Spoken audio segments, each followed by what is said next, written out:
사람들 감히.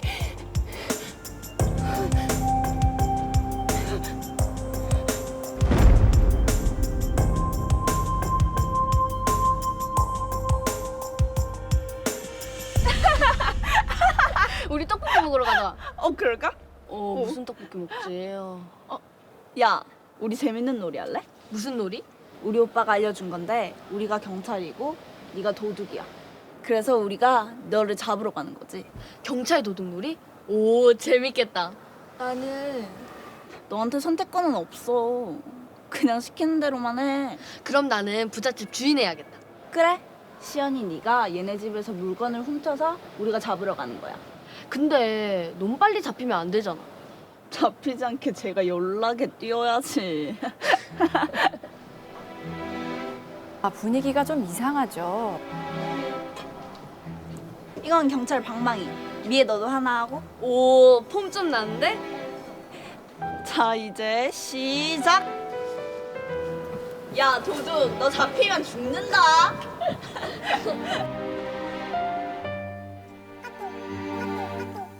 누구 얘기하는 거지? 설마 나는 아니겠지?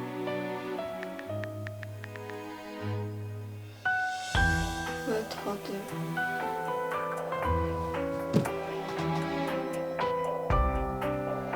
많이 먹자.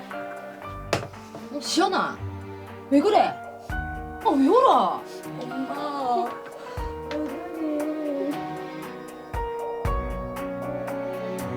부모 입장으로서 참 가슴이 찢어지네요. 네.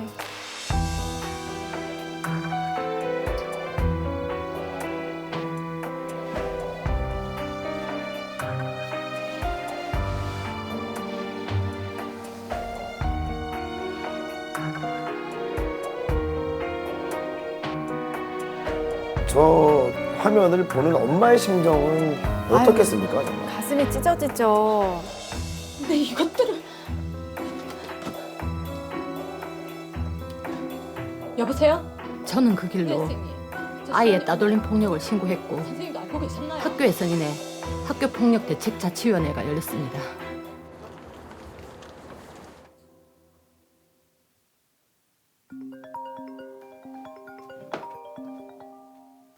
여보세요? 네, 선생님. 네네. 뭐라고요? 아니 그거 솜방망이 처분 아닌가요? 애는 딸랑 봉사활동 3시간이면 끝인 거잖아요. 아하, 아이가 왕따를 당한 건데. 이건 너무하네요, 선생님.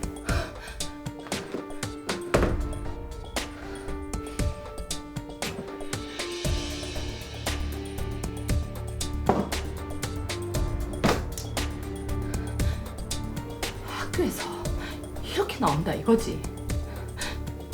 그럼 내가 본때를 보여줘야지. 영지 너 내가 가만히 안 둘 거야.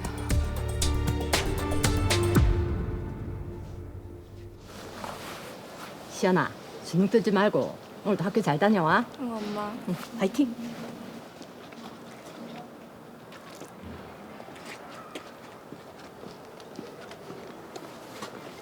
예, 너 나 알지? 시연이 엄마. 네. 근데 왜요? 너 앞으로 시연이 건들지도 말고 같이 놀지도 말고 아는 체도 하지 마라. 그건 제 맘이죠. 뭐라고? 그리고 너 어른한테 인사도 할 줄 모르나? 싹수가 노랗다 노래. 뭐라고요? 그러다 늦겠다.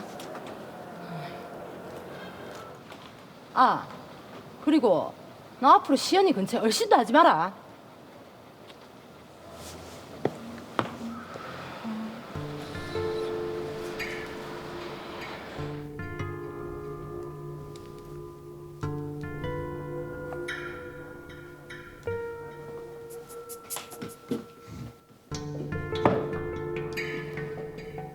아줌마가 왜? 도서관에선 조용히 해야지. 아하, 엄마의 복수네요. 저거는 또 상황이 다르게 흘러가네요.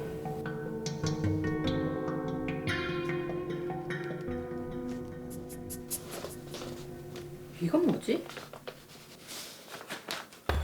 명예훼손, 아동복지법 위반. 근데 이것도 엄마 왜 그래? 아니 아무것도. 이리 하시라. 따돌림은 우리 애가 당했는데 소송은 엄마의 제가 당했습니다. 아이러니한 이 상황 대체 어떻게 해야 할까요? 자, 말 그대로 애들 싸움이 어른 싸움이 된 경우입니다. 저도 참 부모기 때문에 엄마 영선 씨의 마음이 어느 정도는 이해가 가는 것 같은데, 자, 류 사무장 다시 한번 정리해보죠. 그렇습니다. 다시 한번 제가 알아듣기 쉽게 여러분들께 설명을 그리고 정리를 해드리겠습니다. 도로위원 사건 번호 2번. 초등학생인 영지가 있습니다. 영지가 시연이를 따돌리게 되고 이를 알게 된 시연이의 엄마가 학교폭력대책위원회, 일명 학폭위에 전화를 걸어서 건의를 하게 됩니다. 근데 받은 징계가 봉사활동 3시간. 예. 저 같아도 일명 그 뚜껑이 열린다고 하면 너무 화가 날 것 같은데 여기서 어떤 문제가 발생했냐. 그냥 건의를 해서 징계를 받았음에도 불구하고 이에 굴복하지 않는 우리 엄마 영선 씨가 화면에는 나오지는 않았지만 예. 우리 그 SNS 프로필, 대화창 프로필 상태 메시지에 학교폭력범 접촉 금지라는 단어를 쓰게 되면서 예. 누가 봐도 시연이를 지칭하는 거 아닙니까? 당연히. 그러면서 이제 계속 심적으로 계속 괴롭히게 되고 도서관까지 따라다니면서 이 친구를 못 살게 굴었단 말이죠. 한마디로 정말 빗나간 복수심이 엄청난 결과를 초래했다라고 하는 그런 사건인데 이게 바로 명예훼손과 아동복지법 위반을 한 사건이죠. 자, 일단 하나씩 한번 짚어보겠습니다. 우선 엄마인 영선 씨가 학폭위의 징계 결정이 부족하다고 느꼈는데요. 자, 징계 결정을 다시 한번 보면 피해 학생에 대한 접촉과 보복 행위 금지, 그리고 봉사활동 3시간, 보호자 특별교육 2시간 처분이 내려졌습니다. 자, 황준선 변호사님이 보시기에는 이 징계 수위가 좀 어떠세요? 예, 이게 징계 수위란 것이 수학 공식처럼 정해진 것이 아니기 때문에 그때그때 상황에 따라 다르게 판단될 수밖에 없습니다. 예. 학교폭력 예방 및 대책에 관한 법률에는 가해 학생에게 내릴 수 있는 징계를 총 9가지 정도로 규정을 하고 있습니다. 첫 번째가 피해 학생에 대한 서면 사과, 그리고 두 번째가 피해 학생 및 신고, 고발 학생에 대한 접촉, 협박 및 보복 행위의 금지, 그리고 세 번째가 학교에서의 봉사, 네 번째가 사회봉사, 그리고 다섯 번째가 학내외 전문가에 의한 특별 교육 이수 또는 심리치료, 그리고 여섯 번째가 출석 정지, 일곱 번째가 학급 교체, 여덟 번째가 전학, 그리고 아홉 번째가 퇴학 처분이 규정되어 있습니다. 네. 자, 사연에 나오는 엄마는 징계 수위가 굉장히 낮다고 생각을 했는데 그럼 말씀해주신 9가지의 징계 중에서 추가로 좀 더 이게 이뤄졌어야 되는 건가요? 추가적으로 생각할 수 있는 징계 조치로는 출석 정지나 전학, 퇴학 처분 등이 있는데 퇴학은 의무 교육 과정에 있는 학생에게는 할 수가 없습니다. 네. 이에 따라서 이 경우를 한번 살펴보면 이 경우는 폭력의 정도나 가해 학생도 아직 어린 초등학생이라는 점을 감안할 때 전학이나 출석 정지까지는 조금 심하다고 보여지고 다만 그래도 가해 학생하고 피해 학생을 좀 분리하는 학급 교체 정도는 가능하면 좋지 않았을까라는 생각이 듭니다. 네. 애들 싸움에 눈에는 눈, 이에는 이 이런 식의 대응은 사실은 어른스럽지 못하다라는 판단이 서거든요. 그렇다면 학폭위에 불만이 있다면 법적으로 문제를 제기할 수 있는 혹은 도움을 받을 수 있는 방법이 없습니까? 예, 학폭위 결정에 불만이 있으신 분들은 여러 가지 대응 방법이 있습니다. 먼저 가해 행위가 형법상의 폭행이나 상해 또는 협박 같은 범죄 행위에까지 이르렀다면 수사기관에 고소를 하시는 방법이 있습니다. 다만 제가 보기에 이 사건은 거기에까지는 해당하지 않는 것 같긴 합니다. 그리고 만약에 피해 학생이 육체적, 정신적으로 손해를 입은 것이 있다면 그에 대한 치료비나 또 위자료 청구 같은 민사상 손해배상 소송이 가능한 방법으로 생각해 볼 수 있습니다. 자, 그렇다면 여기서 제가 여쭤보고 싶은 게 변호사님, 엄마 영선 씨가 학폭위의 결정에 사실 불만이 많고 마음에 네. 들지 않는다 이겁니다. 네. 그렇다면 학폭위와 직접 소송을 벌일 수 있는 겁니까? 예, 가능합니다. 학폭위 결정에 대해서 만약 불만이 있으신 피해 학생이나 학부모들은 학교폭력 예방 및 대책에 관한 법률 제17조 2에서 행정심판과 행정소송으로 추가적인 다툴 수 있는 방법이 구비되어 있습니다. 이게 참 학교에서 일어나는 일을 법으로 다스려야 한다는 이 현실도 참 안타깝다는 생각이 들긴 하는데, 자, 이 사건에서 엄마 영선 씨 사건을 구체적으로 좀 따져보면요. 먼저 아동복지법 위반입니다. 아동복지법이라고 하면은 흔히 신체적인 학대를 가장 먼저 떠올리는데 이 경우도 좀 해당이 된다고 볼 수 있습니까? 예, 드라마하고 완전히 똑같지는 않지만 아주 네. 유사한 사건이 실제로 언론에서 보도된 적이 있었습니다. 제가 좀 찾아봤더니 그 사건에서 검찰은 이제 어머니가 아동복지법 제17조 5호를 위반했다고 판단해서 기소를 하였습니다. 이 해당 조항을 보면 아동의 정신 건강 및 발달에 해를 끼치는 정서적 학대 행위라고 규정이 되어 있습니다. 네. 검찰은 그 엄마의 행위가 이런 정서적인 학대 행위라고 보고 기소를 하게 된 것이죠. 일반적으로 이게 학대라는 표현은 신체적 학대만을 생각을 하시는데 법적으로는 정신적인 학대 행위도 다 포함이 되는 것입니다. 그래요? 특히 형법에서는 학대라는 그 용어를 정신적, 육체적으로 고통을 가하는 가혹한 행위라고 일반적으로 정의를 내리고 있습니다. 자, 그러면요. 아동복지법을 위반했을 경우에는 처벌 수위가 어느 정도 됩니까?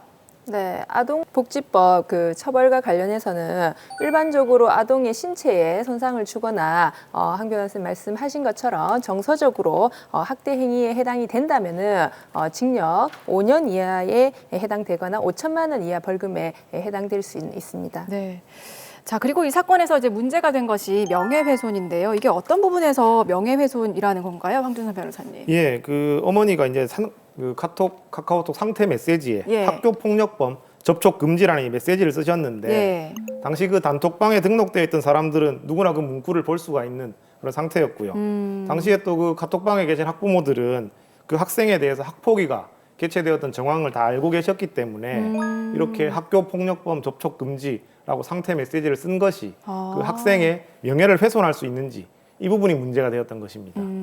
그럼 이게 일반적인 명예훼손죄가 성립이 되는 건가요? 예, 이 사건에서 그 엄마에게 적용된 법조는 형법의 명예훼손죄가 아니고 정보통신망 이용 촉진 및 정보 보호 등에 관한 법률 제70조 1항 위반이었습니다. 네. 그 내용을 자세히 한번 보면 이 사람을 비방할 목적으로 정보통신망을 통하여 공공연하게 사실을 드러내어 다른 사람의 명예를 훼손한 자는 3년 이하의 징역 또는 3천만 원 이하의 벌금에 처한다라고 규정이 되어 있는데 네. 검찰에서는 이렇게 엄마가 카톡 프로필에 그런 상태 예. 메시지를 쓴 것을 이 조항에 해당한다고 판단을 한 것이죠. 아, 그렇군요. 그런데 이 사건이 대법원까지 갔다고 합니다.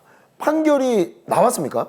예, 이 드라마와 완전히 똑같지는 않지만은 이 유사한 사건에서 그 어머니에 대해서 1심에서는 아동학대죄도 유죄, 그 명예훼손도 유죄가 났다가 2심에서는 아동학대에 대해서는 무죄, 그리고 명예훼손에 대해서는 계속 유지가 되었습니다. 예. 그리고 최종적으로 이제 대법원에서 모두 무죄가 선고되게 되었습니다. 아, 이런 경우가 있습니까? 1심, 2심 대법원 모두 판결이 뒤집힌 거네요? 예, 상당히 좀 이례적인 사건입니다. 예. 최종적으로 법원이 무죄로 판단하게 된 이유는 먼저 이제 아동복지법에 대해서 말씀을 드리자면 그 엄마의 행위가 부적절했던 것은 사실입니다. 그렇지만 그러한 행위가 아동이 정상적으로 성장하고 발달하는 것을 저해하는 그 정도의 위험을 발생시키지는 않았다라고 판단을 한 것입니다. 네.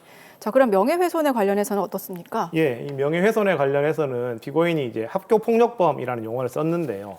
그렇다고 해서 특정인을 학교폭력범으로 지칭한 것도 아니고 이 학교폭력범이라는 말이 학교폭력 사건 일반을 의미하는 것으로 얼마든지 해석이 될 수 있기 때문에 예. 반드시 그 학생의 학폭위 사건을 언급한 것이라고 단정할 수는 없는 부분이 있었고요. 그리고 접촉 금지라는 어휘도 통상적으로 얼마든지 쓸 수 있는 말들이기 때문에 이 정도의 표현만 가지고 아까 그 극중의 학생에 대해서 학교폭력위원회의 처벌 조치가 내려졌다는 그러한 구체적인 사실을 드러냈다고는 볼 수 없다라고 대법원이 판단을 한 것입니다. 네. 참 물론 방법은 잘못이 되었으나 아까 이제 그 드라마에 나왔던 엄마의 마음보다 저는 더하면 더했지 덜 하지는 않을 것 같거든요. 만약에 진짜 사랑하는 눈에 넣어도 아프지 않을 내 딸이 누군가에 의해서 피해를 당하고 따돌림을 당하고 마음의 상처를 받았다. 이거 어떻게 해야 되는 겁니까, 이거? 예, 이게 흔히 있을 수 있는 애들 사이의 다툼이 이렇게 심각하게 학교 폭력으로 변해가는 이유는 무엇보다 피해 학생들이 그 사실을 계속 숨기기 때문입니다. 이게 숨기는 이유를 학생들한테 물어보면 친구들의 보복이 두려운 점도 있지만 예. 실컷 용기를 내서 부모님이나 교사에게 말을 해봤자 좀 너무 가볍게 넘기시고 별도의 조치를 취해주지 않기 때문에 실망하는 경우가 많아서라고 합니다. 따라서 평소에 부모님이나 교사분들께서는 이 학교 폭력 사건을 다룰 때 본인 입장에서만 생각을 하지 마시고 청소년들의 문화나 그들의 정서를 잘 이해하고 그들과 소통할 수 있는 마음가짐을 좀 적극적으로 가지시는 것이 무엇보다 중요합니다. 피해 학생들이 사건을 숨기지 않고 적극적으로 얘기를 하는 것이 학교 폭력 문제를 해결하는 첫 번째 그런 시작점이 될 수 있기 때문입니다. 한마디로 그 부모와 자식 간에 이렇게 자유롭게 소통할 수 있는 분위기 조성이 첫 번째고, 두 번째는 어떻게 조치를 취해야 될까요? 예, 그런 뭐 소통을 통해서 아이에게 발생했던 문제가 흔히 있는 다툼이 아니고 심각한 학교 폭력의 수준에 이르렀다는 걸 아시게 된다면 현재는 이 학교 폭력을 예방하고 처벌하는 법제도가 어느 정도는 잘 구비되어 있습니다. 네. 따라서 법률 전문가와 상담을 통해서 공식적으로 이 학교 폭력 문제를 해결하시는 것이 가장 합리적인 해결책을 강구하는 방법이라고 생각이 듭니다. 개인적으로 부모님이 해결을 하시려고 하다가는 아무래도 이게 자식 일이다 보니까 냉정을 유지하시기가 쉽지가 않으십니다. 예, 맞아요. 그리고 부모님들도 이 자식 문제를 처리하다 보면 극도의 스트레스를 받으시다 보니까 좀 격한 반응을 보이는 경우도 많으십니다. 따라서 이 사건의 경우처럼 대법원까지 가는 이런 좀 황당한 일이 발생할 수도 있는 것이죠. 네, 부모님이 직접 해결하시려다가 더 큰 분쟁이 될 수 있다는 점 기억을 하고요. 엄마만 믿어 이런 말보다는 전문가의 도움을 받으셔서 좀 현명하게 극복을 하셨으면 좋겠습니다.